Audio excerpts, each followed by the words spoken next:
Assalamualaikum warahmatullahi wabarakatuh. Perkenalkan, nama saya Gusri Hate dari kota Samarinda. Saya calon guru penggerak angkatan 10. Kali ini saya tidak sendirian. Saya ditemani oleh Ibu Musdalifah, guru sosiologi dari SMA Negeri 5 Samarinda. Assalamualaikum Ibu. Waalaikumsalam Bu. Gimana kabarnya Ibu Mus? Alhamdulillah baik. Alhamdulillah baik. Seperti yang kita sudah janjian sebelumnya ya Bu, hari ini agenda kita adalah percakapan praobservasi. Oke.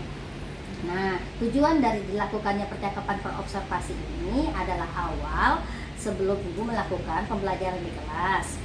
Jadi saya mengharapkan dengan adanya percakapan praobservasi ini, Ibu nanti lebih percaya diri dan lebih baik dalam proses pembelajarannya ya Bu. Iya Bu. Oke. Nah, di percakapan praobservasi ini ada beberapa hal nih yang mau saya tanyakan ke Ibu Mus ya. Nah, yang pertama, tujuan pembelajaran yang akan Ibu capai pada saat Ibu melakukan pembelajaran apa aja Bu? Sebelumnya materinya itu tentang pengantar sosiologi. Oke. Subbabnya itu tentang konsep dasar dan juga teori sosiologi. Oke. Adapun tujuan pembelajarannya itu ada dua. Yang pertama, peserta didik diharapkan mampu merinci beberapa konsep dasar dan juga teori sosiologi. Yang kedua, peserta didik diharapkan mampu mempresentasikan beberapa konsep dasar dan teori sosiologi dengan benar. Oke. Jadi tujuan pembelajaran Ibu ada dua ya hari ini. Yang pertama, peserta didik diharapkan mampu merinci beberapa konsep dan teori sosiologi dengan tepat. Yang kemudian yang kedua, peserta didik diharapkan mampu mempresentasikan beberapa teori sosiologi menurut para sosiolog dengan benar. Begitu Ibu? Iya Bu. Oke, lanjut ke pertanyaan yang kedua ya Bu. Bagaimana area pengembangan kompetensi yang akan Ibu capai nantinya? Area pengembangan yang nanti saya akan mencapai itu saya menilai dari penilaian. Penilaian itu yang saya utamakan ada kognitif, ada psikomotorik dan juga afektif. Dari kognitif itu sendiri, saya melihat bagaimana peserta didik itu dapat memahami teori dari pemahaman teori seperti bagaimana mereka mengetahui konsep dasar sosiologi dan juga mengetahui beberapa teori-teori yang ada di sosiologi menurut para sosiolog.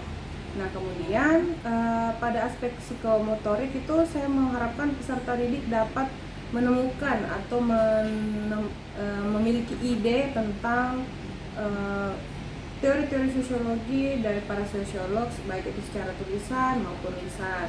Nah yang terakhir itu aspek afektif, bagaimana siswa dalam bekerja sama, bagaimana mereka itu bergotong royong, memiliki keaktifan dalam pembelajaran, memiliki motivasi, bagaimana cara mereka memiliki antusiasme mereka dan juga bagaimana kembali pada komitmen-komitmen yang sudah kita capai di dalam yang ingin kita capai di dalam kelas. Oke. Jadi area pengembangan yang Ibu ingin capai itu dari segi penilaian ya Bu. Di sini kalau saya bisa rangkum ada 3. Yang pertama aspek kognitif, kemudian aspek psikomotorik, kemudian ada aspek afektif. Seperti itu Ibu? Iya Bu. Oke, lanjut tuh ya Bu. Nah, kemudian pertanyaan yang ketiga nih Bu, strategi yang Ibu persiapkan gimana nih? Entah pendekatannya, metodenya, atau modelnya dong. Oke.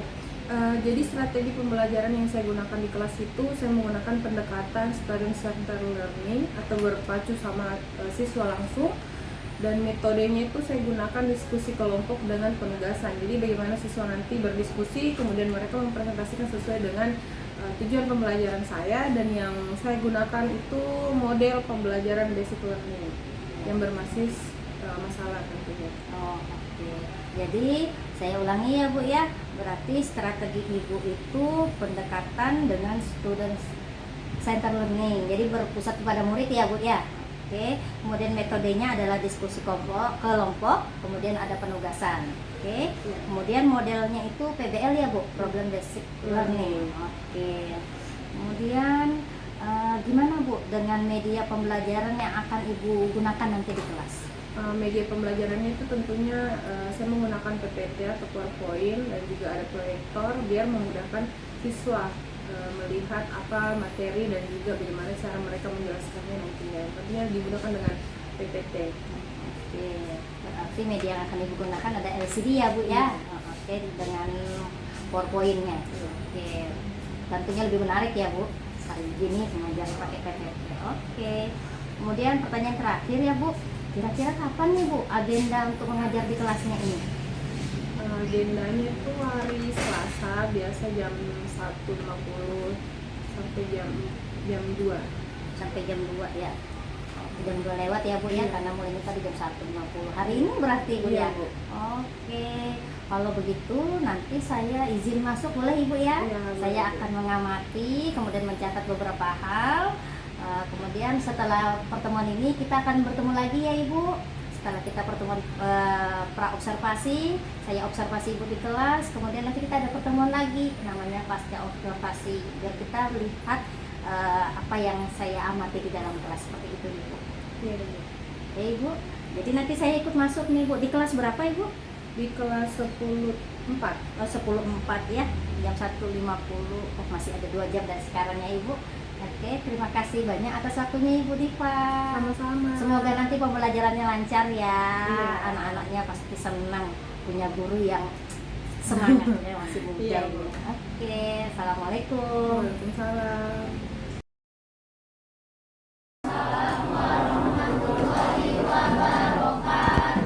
Sebelum kita memulai pembelajaran, ada baiknya kita berdoa dulu. Gimana itu Mas? Silakan dibimbing. Sebelum kita belajar, marilah kita berdoa menurut agama dan kepercayaannya masing-masing. Doa dimulai.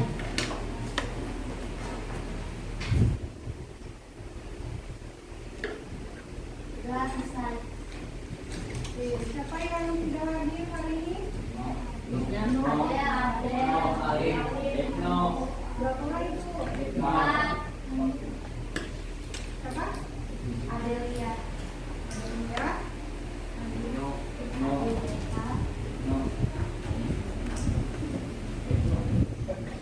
Oke, semuanya berdiri dulu. Sama ekspresinya itu ibu berkata. Jadi kalau misalnya ada arahan ibu berkata, jangan dilakukan. Oke, fokus ya. Oke, ibu berkata.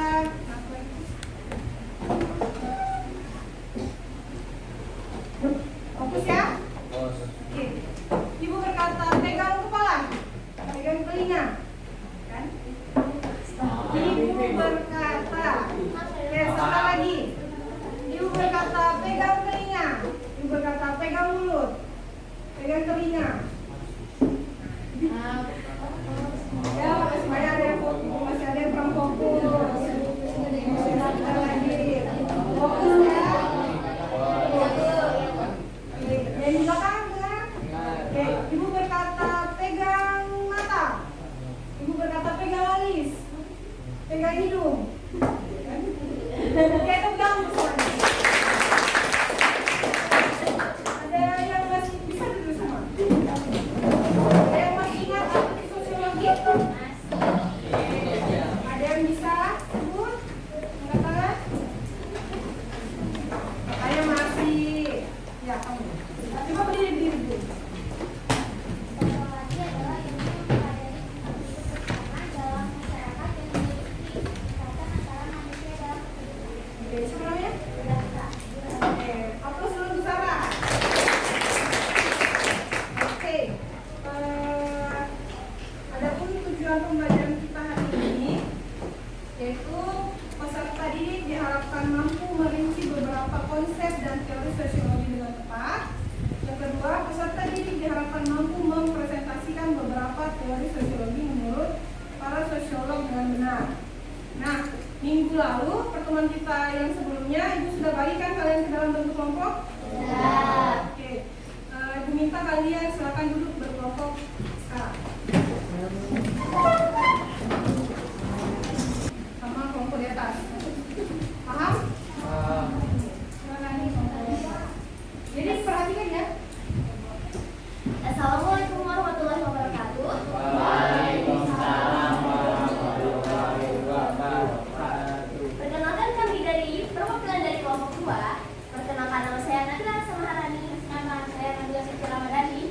ini akan membahas tentang tokoh sosiologi dan teorinya.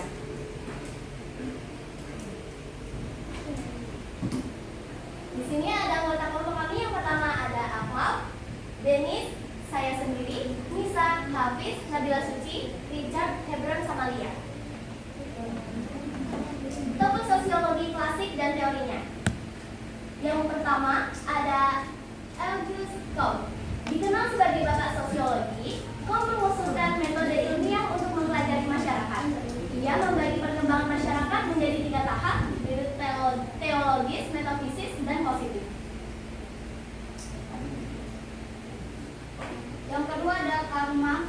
Teori berfokus pada konflik kelas dalam masyarakat, terutama antara kaum borjuis, pemilik modal, dan proletariat pekerja.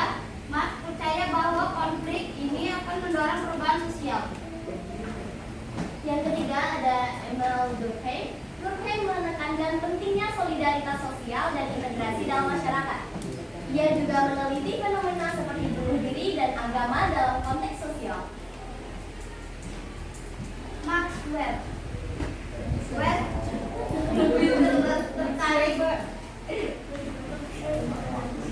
Lebih tertarik pada tindakan sosial individu dan bagaimana tindakan tersebut membentuk masyarakat. Ia juga mengembangkan konsep tentang rasionalisasi dan prioritasasi.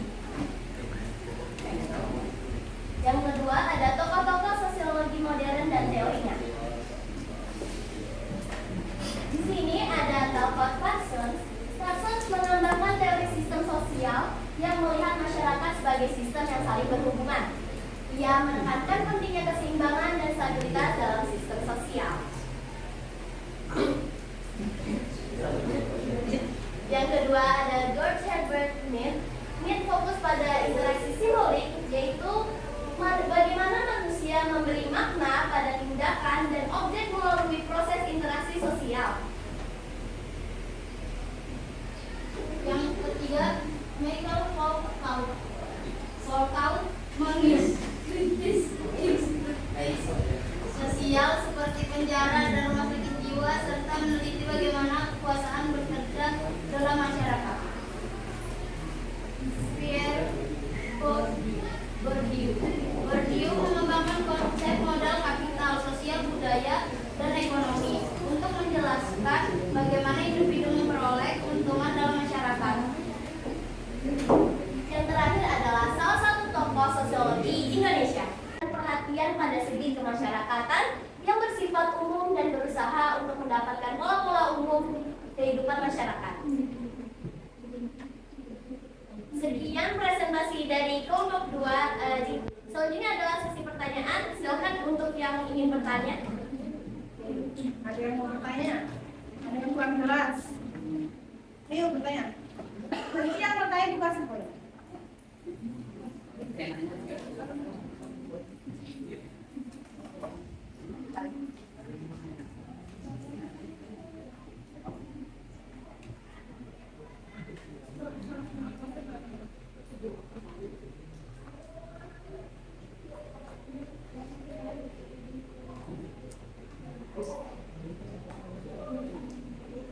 Siapa tokoh yang paling berpengaruh dalam perkembangan ilmu sosiologi?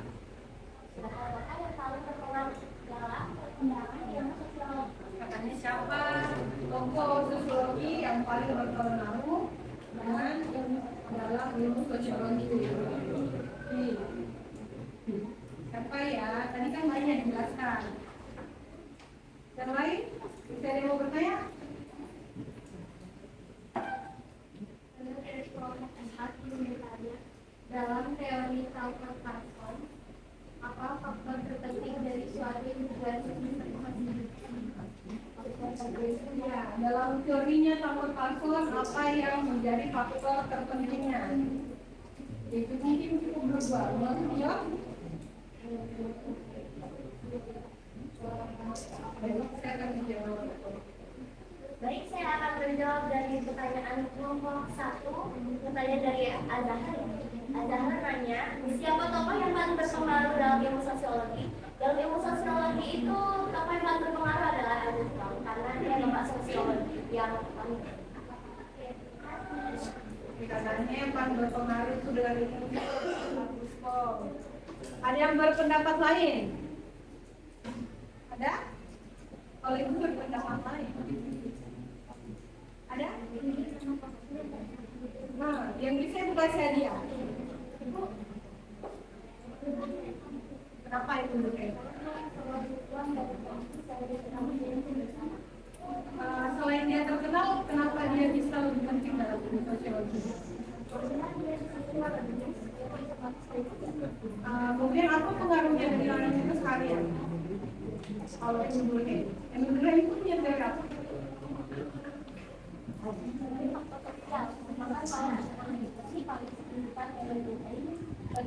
faktor sosial terdiri dari hal-hal di luar individu seperti status, peran, institusi, hukum, norma, kepercayaan, dan nilai-nilai yang ada di luar individu yang dapat membatasi individu. Oke, sebelumnya Ada sekali kita. namanya? Nih, Oke, upload dulu tuh nih. Nah, kalau teori sosiologi yang paling berpengaruh di ilmu sosiologi itu katanya yang Durkheim, karena dia punya teori tentang fakta sosial, di mana kalau berbicara tentang ilmu sosial atau ilmu sosiologi selalu berkaitan dengan fakta-fakta sosial. Bagus ya. Bisa ada yang berpendapat lain? Oke. Kita next ke pertanyaan berikutnya. Saya akan menjawab pertanyaan dari kelompok 3.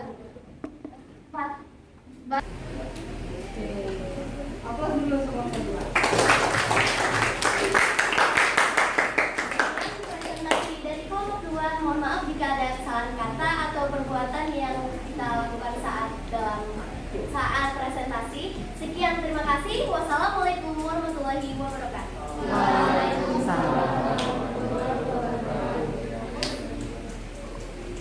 Bagus ya kelompok 2. Jadi kelompok 2 itu sudah menjelaskan dengan bagus. Dia juga sudah lengkap. Cara presentasinya juga dikuasai. Jadi ibu harap penampilan kelompok berikutnya bisa lebih baik lagi. Oke, bisa? Insya Allah.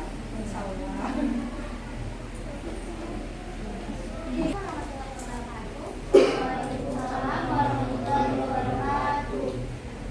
Kami dari kelompok 1. Kami akan menjelaskan tentang pengertian sosiologi menurut Sarah Aksi. Juga suaranya bisa.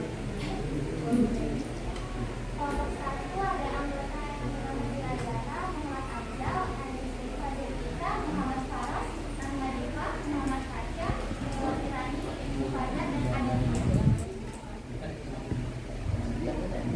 Sosiologi adalah ilmu yang mempelajari bidang kehidupan masyarakat. Optimis, idea dari sosiologi dikatakan adalah kehidupan manusia atau sosiologi berasal dari bahasa Yunani yang terdiri dari kata sosius, yang artinya masyarakat yang logis, yang artinya ilmu. Istilah dari sosiologi pertama kali ditemukan oleh seorang filsafat organisasi sosial dan hasilnya berupa organisasi sosial. Dewa Semadjan dan Sona Sulaiman Somaki. Dalam buku berjudul Setangkai Bunga Sosiologi, Sulaiman Somaki berpendapat bahwa sosiologi sebagai ilmu masyarakat mempelajari tentang struktur sosial dan proses-proses sosial termasuk perubahan sosial. Yang kedua, sosiologi adalah sesuatu upaya ilmiah untuk mempelajari masyarakat dan perilaku sosial anggotanya dan kehidupan masyarakat yang bersangkutan dalam berbagai kelompok dan kondisi.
teori sosiologi menurut tokoh sosiolog. Tadi itu yang dijelaskan apa? Pengertian sosiologi kan? Nah, yang satu yang dijelaskan itu cuma satu teorinya. Ada di Emil Durkheim. Nah, jadi kalian coba bertanya tentang teori Emil Durkheim. Apa yang kurang jelas dari teorinya Emil Durkheim di atas? Oke.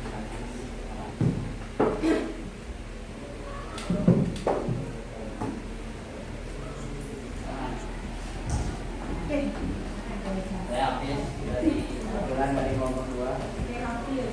Pertanyaan apa? Apa peran hukum dalam masyarakat menurut teori Durkheim? Apa? Apa peran hukum Apa peran hukum? dalam masyarakat menurut teori Durkheim? Apa? Apa peran hukum Apa peran hukum dalam masyarakat menurut teori menurut Durkheim? teorinya Emil Durkheim? Karena kan Emil Durkheim itu punya teori tentang fakta sosial. Coba kamu kaitkan fakta sosial dengan hukum. Habis, untuk perlakuan kelompok kedua, menurut Durkheim hukum adalah kaidah yang bersanksi. Berat ringannya sanksi tergantung pada sikap pelanggaran, anggapan serta keyakinan masyarakat tentang baik buruknya suatu tindakan dan berada sanksi tersebut dalam masyarakat. Ya. Mas. Masih ada yang mau menanggapi? Ada? Saya akhiri. Wassalamualaikum warahmatullahi wabarakatuh. Waalaikumsalam warahmatullahi wabarakatuh. Ini kelompok berapa? Waalaikumsalam warahmatullahi wabarakatuh. Waalaikumsalam warahmatullahi wabarakatuh. Perkenalkan, kami perwakilan dari kelompok 3. Perkenalkan, nama saya Dewi Sarwani dan saya juga di Dr. Putri. Begitu juga ada kelompok-kelompok kami yang di sana. Itu ada Kansa, Dipa, Tia, Luis, Randy, dan Filipus. Oke, Luis, tokoh sosiologi dunia, pionir dalam memahami masyarakat. August Comte, dikenal sebagai tokoh sosiologi. Comte dari tahun 1798 sampai tahun 1852. Mengembangkan positivisme, teori yang menekankan teori ilmu untuk pelajari fenomena sosial. Comte berpendapat bahwa seketika Emil Durkheim, seorang sosiolog Prancis, mempengaruhi Durkheim dari tahun 1850 yang mencetuskan teori tindakan sosial yang menekankan makna dan tujuan yang dimiliki individu dalam tindakannya. Dan memiliki pengaruh agama terhadap penerapan kapitalisme serta penerapan konsep nasionalitas dalam masyarakat modern. Yang keempat itu ada Karl Marx, sosiolog dan ekonomi. Ini dari tahun 1819 sampai 1883. Terkenal dengan teori konflik sosial yang mendasari bahwa masyarakat terbagi dalam kelas-kelas yang saling berkonflik. Marx menganalisis hubungan antara pemilik modal, bourgeoisie, dan pekerja proletariat serta memprediksikan bahwa konflik kelas akan mengarah pada revolusi.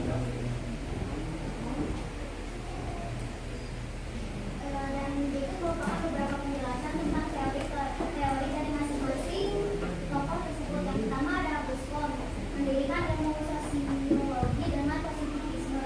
Positivisme menurut Comte adalah ilmu sosial yang harus mengikuti metode ilmiah yang sama dengan ilmu alam, yaitu melalui observasi, eksperimen, dan generalisasi. Yang mengemukakan hukum 3 tahap, yaitu tahap perkembangan, pemikiran manusia, teknologi, metafisika, dan perspektif. Dan juga ada sosiologi sebagai ilmu.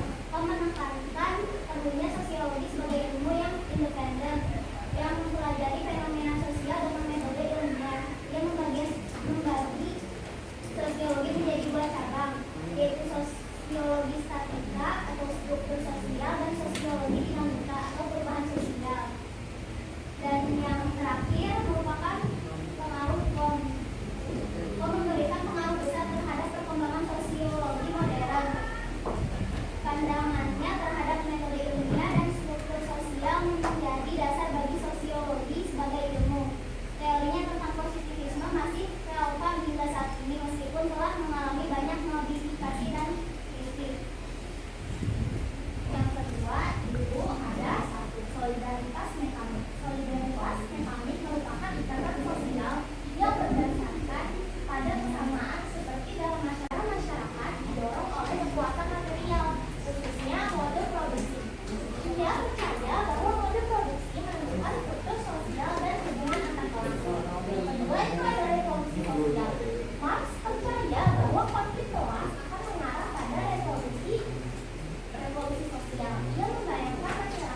Oke, jadi sementara kita skip pertanyaannya.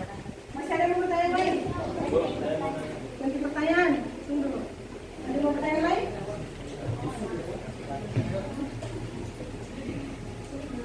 Nomor 2. Perkenalkan, saya Elsa dari kelompok 2. Bertanya, apa kaitan teori dari Emil Durkheim dengan kehidupan sehari-hari? Teori dari Emil Durkheim. Apa kaitannya teori Durkheim dengan kehidupan sehari-hari?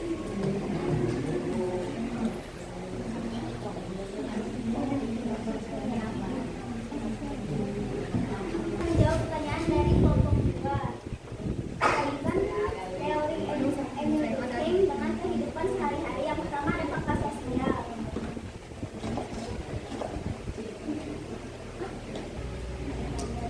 Yang pertama ada fakta sosial, misalnya kebiasaan masyarakat hari raya tertentu ada aturan lalu lintas yang harus dipatuhi. Yang kedua ada solidaritas mekanik dan organik. Misalnya dalam kehidupan sehari-hari ini biasa dilihat dari bagaimana masyarakat pedesaan cenderung memiliki ikatan sosial dengan lebih erat dibandingkan masyarakat perkotaan yang lebih heterogen dan bersegmentasi berdasarkan profesi atau peran.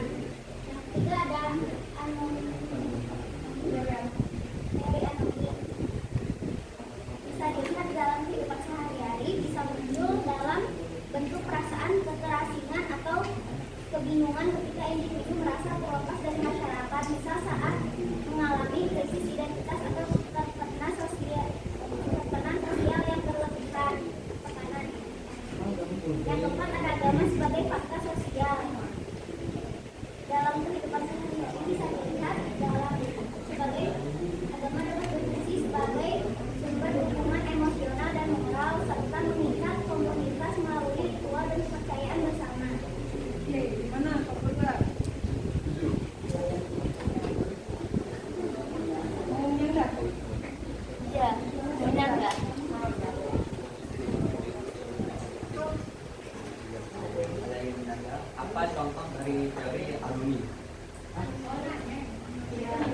Itu nanya pertanyaan baru. Kalau sebelum perang ini,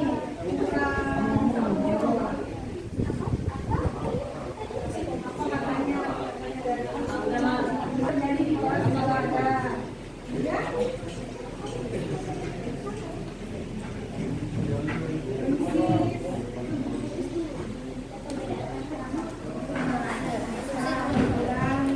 Masyarakat kota dengan perusahaan tidak bisa dikenakan sehari-hari. Nah, kalau kamu itu teori bunuh diri. Nah, contohnya apa ya? Bunuh diri. Itu di kehidupan sebelumnya kelompok berapa nih? Tiga. Oke, Ibu sangat suka dengan penjelasan kelompok 3 karena jadi dia itu tadi sudah menjelaskan beberapa teori, bukan hanya taruh satu teori. Misalnya ini. Nah, ini kan teorinya Puskom. Dia itu sudah menjelaskan apa teori positivisme. Kemudian apa pengaruhnya dengan teorinya. Kemudian ini teorinya Emil Durkheim itu tentang solidaritas sosial dan juga integrasi masyarakat yang terbagi atas 4 teori. Ada solidaritas mekanik, organik, deviasi sosial dan juga bunuh diri. Bunuh diri itu biasa disebut dengan anomi. Nah, itu dia. Ibu rasa kelompok ini kayak paling terungkap lah itu. Kelompok berapa? 3. Oke, kita pause dulu untuk kelompok 3.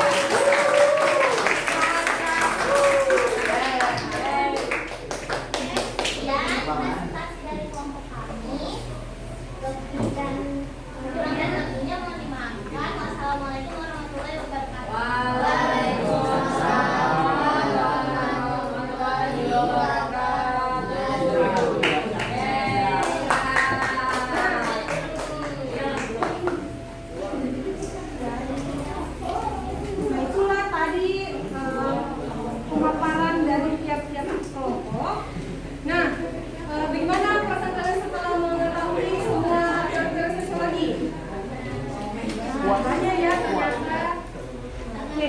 Dari semua teori-teori yang sudah dijelaskan tadi, kalian ada yang bisa simpulkan tidak?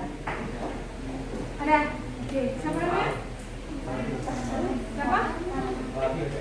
Rafil. Oke, silakan Rafil simpulkan apa materi kita hari ini. Jadi teori-teori dari papa-papa tadi itu sangat berhubungan dan sangat berkaitan dengan kehidupan sehari-hari. Contohnya teori dari Talcott Person, yaitu teorinya tentang sistem sosial. Yang kedua George Herbert Smith yang teorinya menjelaskan tentang interaksi simbolik.